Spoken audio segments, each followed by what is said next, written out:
Sarah Martinez wiped down the corner table for the third time, her hands trembling slightly as she tried to ignore the harsh laughter coming from table 12. The Friday night rush at Danny's diner was always challenging, but tonight felt different. The group of 5 men in expensive suits had been making her evening miserable for the past hour. "Hey, slowpoke, where's our food?" shouted the man with the gold watch, snapping his fingers aggressively. His friends joined in with cruel laughter as Sarah approached their table with a forced smile. "I'm sorry for the delay, gentlemen. The kitchen is a bit backed up tonight, but your orders should be ready in just a few more minutes," Sarah explained politely, despite the knot forming in her stomach. The man with graying temples leaned back in his chair and looked her up and down dismissively. "You know what? I don't think you're qualified for this job. Maybe you should go back to wherever you came from and let someone competent handle our table." Sarah's cheeks burned with embarrassment as other customers began to stare. She had been working at Danny's diner for 3 years, putting herself through nursing school, and had never encountered such blatant disrespect. The comments about going back where she came from stung particularly deep, as her family had immigrated from Mexico when she was just a child. "I understand you're frustrated, sir. Let me check on your order right away," she replied, maintaining her professional composure despite wanting to walk away. As she turned to leave, one of the men deliberately stuck his foot out, causing her to stumble and nearly drop her notepad. The entire table erupted in laughter while Sarah steadied herself, her face flushed with humiliation. "Clumsy too," the youngest member of the group commented loudly. "Maybe coordination classes would help before you try waiting tables again." Sarah bit her lip and headed toward the kitchen, feeling the eyes of every customer in the restaurant following her. She had dealt with difficult customers before, but this group seemed determined to break her spirit. What they didn't know was that Sarah had learned to be tough through years of overcoming challenges. Growing up in a rough neighborhood had taught her resilience, and her part-time job as a security guard at the community center had given her training she never expected to use. Concealed beneath her waitress uniform was something that reflected her second job and her commitment to protecting others, though she hoped she would never need to reveal it. The kitchen manager, Pete, noticed her distressed expression as she approached the order window. "Everything okay out there, Sarah? That table giving you trouble?" "Nothing I can't handle," she replied quietly, though her voice wavered slightly. She had always been proud of her ability to handle difficult situations with grace and professionalism. As she waited for their order, Sarah took deep breaths and reminded herself that she only had 2 more hours left on her shift. She needed this job to pay for her final semester of nursing school, and she wasn't going to let a group of bullies drive her away from her dreams. The kitchen bell rang, signaling that table 12's order was ready. Sarah loaded the plates onto her tray, straightened her shoulders, and prepared to face the hostile group once more. She had no idea that in just a few minutes, the entire dynamic of the evening would change in ways none of them could have imagined. The restaurant's atmosphere was tense as other patrons watched nervously, some whispering among themselves about the inappropriate behavior they were witnessing. Sarah noticed an elderly couple at table 6 looking particularly uncomfortable, and a young family with children seemed to be considering leaving early. As she balanced the heavy tray and walked back toward table 12, Sarah silently hoped the men would be satisfied with their food and leave her alone for the remainder of their visit. The last thing she wanted was more confrontation, but she was prepared to stand her ground if necessary. Sarah carefully placed the steaming plates in front of each man, her movements precise despite her inner turmoil. The aroma of grilled burgers and fresh fries filled the air, but the tension at the table was thick enough to cut with a knife. "Finally," the man with the gold watch muttered, immediately cutting into his steak without acknowledging her effort. "This better be cooked right or you'll be hearing about it." Before Sarah could respond, the man with graying temples picked up his fork and took a bite of his mashed potatoes. His face immediately contorted in disgust as he spat the food back onto his plate. "This is disgusting," he shouted loud enough for the entire restaurant to hear. "Are you trying to poison us?" "This tastes like cardboard." Sarah's heart sank.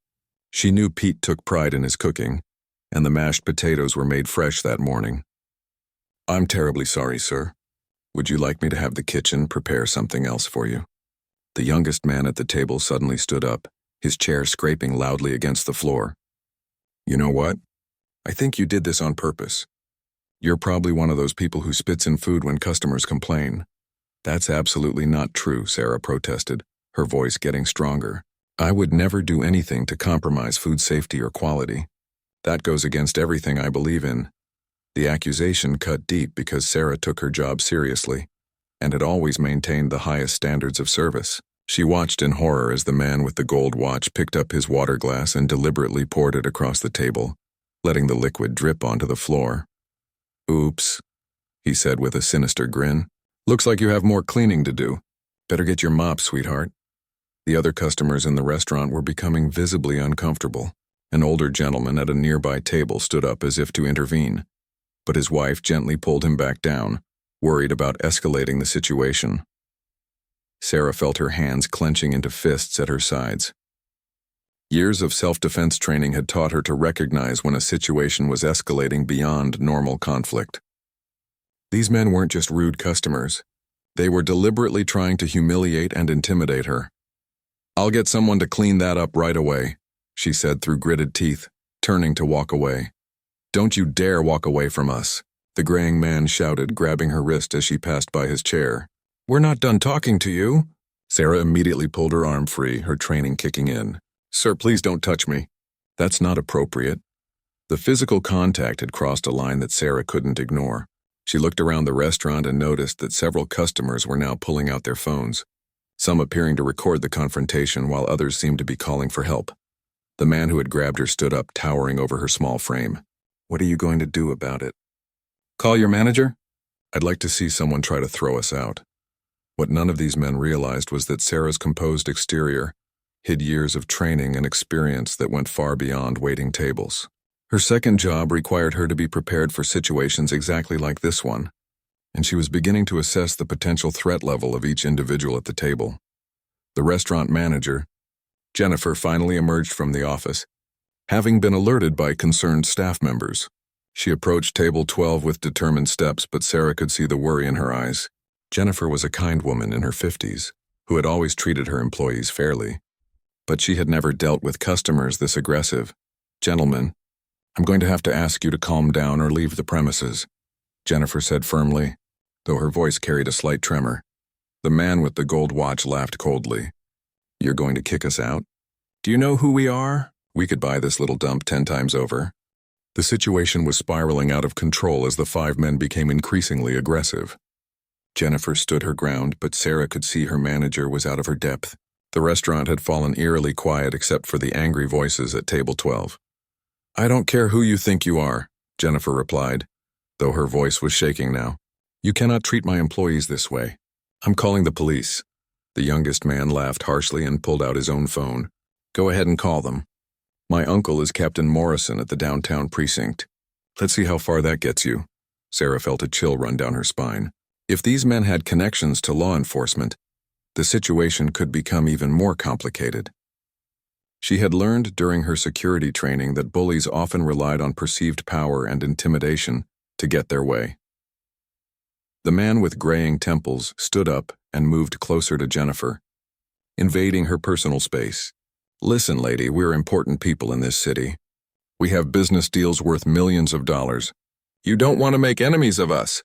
That's enough." Sarah stepped forward, positioning herself between the aggressive customer and her manager. "You need to back away from her right now." The 5 men turned their attention back to Sarah, their expressions a mixture of surprise and amusement. They clearly hadn't expected the quiet waitress to stand up to them so boldly. "Look who grew a backbone," the man with the gold watch sneered. "What are you going to do, little girl? Throw us out yourself?" Sarah's training had taught her to de-escalate whenever possible, but also to recognize when a situation was beyond peaceful resolution. These men had shown they were willing to use physical intimidation and had connections that might prevent normal consequences for their behavior. "I'm asking you politely to pay your bill and leave," Sarah said calmly, though every muscle in her body was tense and ready to react. "There's no need for this to get any worse." The youngest man suddenly grabbed the edge of the table and flipped it over, sending plates, glasses, and food crashing to the floor. The sound echoed through the restaurant like a gunshot, causing several customers to scream and duck for cover. "How's that for worse?" he shouted, stepping closer to Sarah with clenched fists. Sarah's hand instinctively moved toward her hip, where her concealed carry permit allowed her to keep her Glock 19 secured in a specially designed holster. She had hoped never to need it during her waitressing job. But her security work had taught her that dangerous situations could arise anywhere. "Everyone stay calm," she said loudly, addressing the entire restaurant while keeping her eyes on the 5 men. "Please move toward the exit slowly and carefully." The man with graying temples laughed coldly. "Now you're giving orders? I think it's time someone taught you a lesson about respect." He took another step toward Sarah but suddenly froze as something outside the restaurant's large front windows caught his attention. His face went pale and he grabbed the arm of the man next to him. "Oh God," he whispered, pointing toward the parking lot. "Look outside." Sarah followed his gaze and felt her blood run cold. 3 men in dark clothing and ski masks were moving purposefully through the parking lot, and one of them was carrying what appeared to be a shotgun. Another had a large duffel bag, and the third was scanning the area as if keeping watch. The realization hit everyone at the same time. This wasn't just a confrontation with rude customers anymore.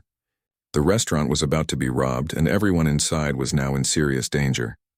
The man with the gold watch, who had been so confident and aggressive just moments before, was now backing away from the windows. "We need to call the police right now," he stammered, his earlier bravado completely gone. Sarah's training kicked into high gear as she assessed the new threat.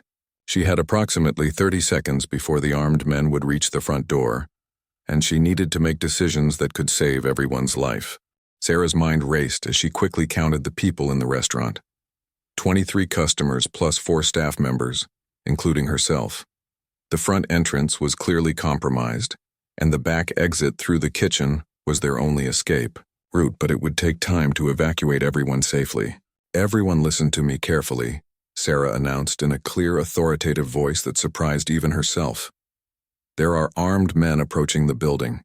We need to move to the back of the restaurant immediately. Stay low and move quickly but quietly." The 5 men who had been tormenting her just minutes ago were now looking at her with a mixture of confusion and desperate hope. The man with the gold watch was visibly shaking as he crouched down behind an overturned chair. "What do we do?" he whispered urgently. "Should we hide under the tables?" Sarah shook her head, her security training taking over completely. "No. If they come in shooting, tables won't provide adequate protection. We need to get everyone out through the kitchen." She could see the armed men getting closer to the front door. One of them was testing the handle while the other 2 positioned themselves on either side of the entrance. Sarah knew they had maybe 15 seconds before the situation became critical. "Jennifer, start moving people toward the kitchen," Sarah instructed her manager. "Pete, open the back door and make sure the alley is clear." The youngest of the 5 men who had been harassing her grabbed her arm desperately. "Please, you have to help us. I'm sorry about before. I have kids at home." Sarah looked into his terrified eyes and saw a completely different person than the arrogant bully from earlier. Fear had a way of stripping away pretenses and revealing what people were really made of. "Stay behind me and do exactly what I say," she told him firmly. "All of you." As Sarah began directing the evacuation, she heard the front door handle rattle more aggressively. The robbers were trying to force their way in, and it was only a matter of seconds before they succeeded. That's when Sarah made a decision that would change everything. Instead of following the group toward the kitchen, she positioned herself behind the service counter where she had a clear view of the front entrance and good cover from incoming fire. "What are you doing?" the man with graying temples hissed. "Come with us." "Someone needs to slow them down so everyone else can get out safely," Sarah replied, her hand now resting on her concealed weapon. "Keep moving." The front door suddenly burst open with a loud crash, and the first gunman stepped inside, his shotgun raised and ready. Behind him, his 2 accomplices spread out to cover different angles of the restaurant. "Everyone on the ground now," the lead gunman shouted, his voice muffled by his ski mask. "This is a robbery. Anyone who moves gets shot." Sarah remained hidden, behind the counter, watching as the gunmen surveyed what they thought was an empty restaurant. The evacuation had been faster than she had hoped, and most of the customers were already in the kitchen area. But then she noticed something that made her heart sink. The elderly couple from table 6 hadn't made it out. The old man appeared to be having trouble walking, and his wife was trying to help him move toward the back. They were directly in the gunman's line of sight. The second gunman spotted them immediately. "Hey, I said everyone on the ground." He raised his weapon toward the elderly couple. Sarah knew she was out of time. She drew her Glock 19 in one smooth motion, her hand steady despite the adrenaline coursing through her veins. Years of training at the shooting range and her security certification had prepared her for this moment, though she had prayed it would never come. "Drop your weapons," she shouted from behind the counter, her voice echoing through the restaurant with unexpected authority. The three gunmen spun toward her voice, their weapons tracking in her direction. Sarah had the advantage of cover and surprise, but she was outnumbered 3-1, and they had more firepower. The lead gunman laughed coldly. "Well, well. Looks like we got ourselves a hero." The standoff lasted only seconds, but to Sarah it felt like hours. She could hear her heart pounding in her ears as she maintained her position behind the counter. Her Glock trained on the lead gunman who was slowly advancing toward her position. "I'm not going to ask again," Sarah called out, her voice steady despite the gravity of the situation. "Drop your weapons and leave now. The police are already on their way." The second gunman, who had been threatening the elderly couple, started moving to flank Sarah's position. She could see him in her peripheral vision, but she couldn't cover both threats simultaneously. "Lady, you're outnumbered and outgunned," the lead gunman said, taking another step forward. "Put that little pistol down before someone gets hurt." Sarah's training had taught her that in situations like this, hesitation could be fatal. She had to act decisively to protect the innocent people who were counting on her. "The couple by the back wall," she shouted without taking her eyes off the gunman. "Move to the kitchen now." The elderly man's wife helped him shuffle toward safety, but they were moving slowly, and Sarah knew the gunman wouldn't let them escape easily. That's when the third gunman, who had been silent until now, made his move. He swung his weapon toward the fleeing couple, and Sarah knew she had to act. She fired 2 quick shots, both hitting the third gunman's center mass. He dropped immediately, his weapon clattering across the floor.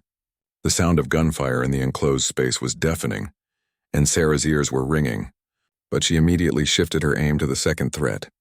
The lead gunman fired his shotgun at the counter where Sarah was positioned, sending splinters of wood flying in all directions. Sarah ducked lower, feeling fragments hitting her uniform, but she wasn't hit.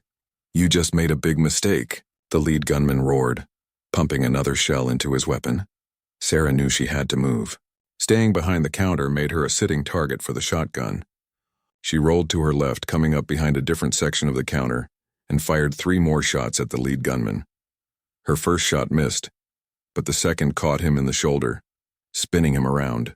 The third shot hit him in the chest, and he went down hard, his shotgun sliding across the floor. The second gunman, seeing his companions down, panicked and started firing wildly in Sarah's direction. She could hear bullets hitting metal equipment and shattering dishes in the kitchen behind her. "Give up," Sarah shouted. "Your friends are down and backup is coming. You don't have to die today." But the remaining gunman was too far gone in his panic to listen to reason. He was moving erratically, firing randomly, and Sarah realized he was more dangerous now than when he had been calm and controlled. She waited for him to pause to reload, then made her move.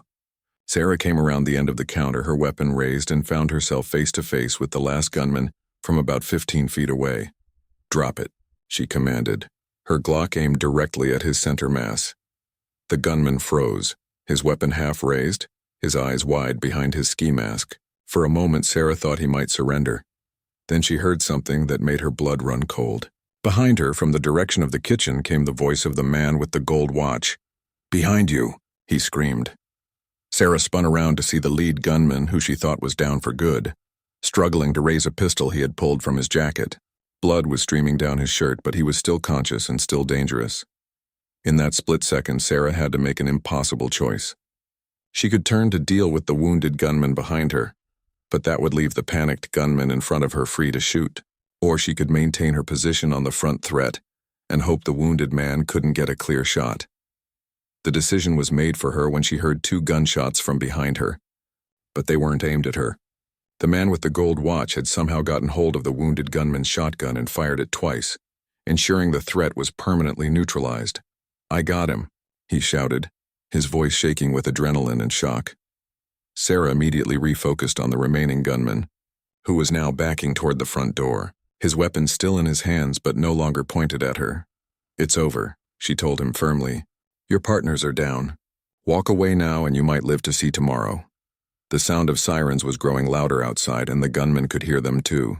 He looked around the restaurant, taking in the scene of his fallen companions and the determined woman with the gun who had single-handedly destroyed their plan. The last gunman dropped his weapon and bolted through the front door. Just as the first police cars arrived in the parking lot, Sarah maintained her position, her Glock still drawn, until she was certain the immediate threat had passed. "Police, put down your weapon," came the shouts from outside as officers surrounded the building. Sarah carefully placed her gun on the counter and raised her hands, knowing that responding officers wouldn't immediately know she was one of the good guys. She had been trained for this situation and knew exactly how to avoid being mistaken for a threat. "I'm Sarah Martinez, the waitress who called this in," she shouted back. "I have a concealed carry permit and my weapon is on the counter. The threats have been neutralized." Within minutes, the restaurant was filled with police officers, paramedics, and crime scene investigators. Sarah found herself sitting at one of the undamaged tables, giving her statement to Detective Williams, a kind-faced woman who had been impressed by Sarah's calm and professional handling of the situation. "You probably saved a dozen lives tonight," Detective Williams told her. That was some impressive shooting under pressure. Sarah looked around the restaurant at the people she had protected. The elderly couple was being checked by paramedics but appeared to be unharmed. Jennifer was crying with relief as she hugged each of her employees. The other customers were gradually being allowed to leave after giving their statements. And then there were the 5 men who had made her evening so miserable just an hour earlier. They stood in a cluster near the kitchen entrance, all of them looking at Sarah with expressions she had never seen from them before. The man with the gold watch approached her hesitantly, his expensive suit wrinkled and stained, his earlier arrogance completely gone. I don't know how to apologize," he said quietly, his voice barely audible. "What we did to you earlier, there's no excuse for it." Sarah looked up at him, seeing a man who had been completely transformed by the events of the evening. The crisis had stripped away his sense of entitlement and revealed something more human underneath. "You helped save my life when that gunman was behind me," she replied simply. "That takes courage."